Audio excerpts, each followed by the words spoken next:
5 ans. Hein, tous les ans, on a la même situation. Ce qui a valu déjà que quand j'étais secrétaire CHSCT, on a déclenché des DGI. Et c'est la seule fois où... Qu'est-ce que c'est un DGI? Alors un DGI, c'est un danger grave et imminent, c'est-à-dire que les agents peuvent faire exercer leur droit de retrait. Ce qui fait que derrière, la direction est obligée de réaliser un CHSCT extraordinaire et amener des réponses. Alors, donc ça, c'était le premier il y a à peu près 4 ans. Et c'est la seule fois où on a vu l'inspecteur du travail sur l'hôpital pour le problème.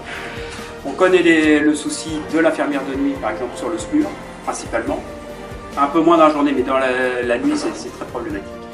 C'est quelque chose que... Alors, explique la problématique. La problématique, c'est justement, c'est que comme on a une augmentation des sorties SMUR, le temps où l'infirmière SMUR de nuit sort, l'infirmière du service aux urgences se retrouve seule, avec une aide-soignante, puisque le chauffeur est aussi sorti. Donc, du temps paramédical en moins et une charge de travail qui augmente automatiquement. Et moins de moyens. Et ben voilà. Et donc, c'est quand même une demande depuis quelques années d'avoir une infirmière de plus, principalement la nuit. Donc voilà, c'est une des grosses problématiques, mais il y a d'autres problématiques. D'autres problématiques liées au manque de lits, mais ça de toute façon c'est récurrent.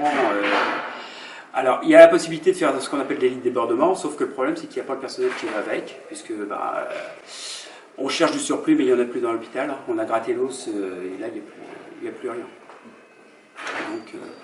Donc on est présent, je suis là de nouveau secrétaire de CHSCT depuis le début de l'année et donc avec les collègues on a déclenché cette grève à la demande du personnel.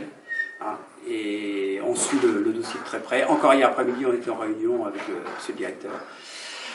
Bon, c'est bien gentil, on nous dit bah oui mais vous savez que il y a problème de budget puisque nous avons un déficit à l'hôpital, avec la menace de ce qu'on appelle un PRE, donc un plan de retour à l'équilibre, qui serait évidemment la suppression de postes. Alors ça, évidemment, c'est la menace qu'on nous dit quand on veut du personnel, mais à un moment donné, il va falloir que l'ARS donne le personnel aussi, enfin les moyens qui permettent d'avoir le personnel, parce que sinon, on tourne en rond. Tous les établissements hospitaliers sont sous tension. À un moment donné, il va peut-être falloir quand même que au-dessus, ils voient les problématiques de l'hôpital. Voilà, donc nous, on est venu ici au nom de l'association médecins rechercheurs pour vous apporter le soutien des patients fécampois, pour vous dire que ce qui est aussi lié à l'hôpital, c'est le manque de médecins sur Fécamp.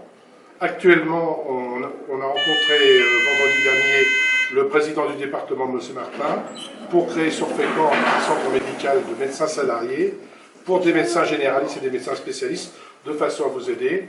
Et on soutient évidemment votre lutte, qui est la même que la nôtre, avoir des médecins pour soigner les Fécampois. Tout à fait. C'est la première chose, parce que c'est vrai que l'affluence aux urgences est liée aussi au manque de médecins. Voilà, parce qu'il y a toute une partie qui est incompressible aux urgences, on sait bien, tout ce qui est médecine, voilà. Mais par contre, tout ce qui est bobologie, qui relève du médecin de ville, on pourrait éviter de les avoir. Mais bon, l'hôpital public accueille tout le monde, donc c'est aussi notre mission de